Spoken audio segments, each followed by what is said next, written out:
Welcome to the Slop Farm. Enjoy the video. You start by quickly sorting pages into 3 clear piles: usable notes, doodles/sketches, and damaged scraps.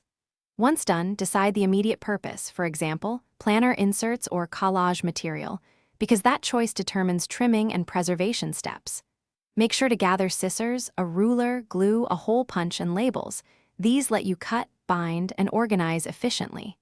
Don't stall on perfection. Act on the sorted pile so you can evaluate what to preserve and what to repurpose right away.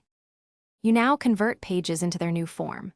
First, trim margins to fit binders or postcard formats, keeping a small margin for strength so edges don't shred. Next, stabilize inks by laminating or using a light spray fixative. Once dried, reinforce weak folds with washi tape. Then repurpose content. Cut meeting notes into index cards, fold sketches into envelopes, or scan pages for searchable digital OCR. These steps make old pages usable and durable, and they create formats that integrate. You finish by organizing and protecting the repurposed pages. Label each stack, bind or punch and store in folders with dated tabs, and color code by topic so retrieval is fast. Once organized, think of secondary uses like packing padding, seed starter pots, or a base for experimental collage.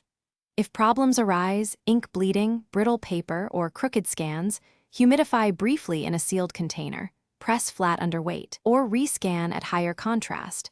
That restores legibility and prevents further damage. Thanks for watching. Consider subscribing if we helped you today.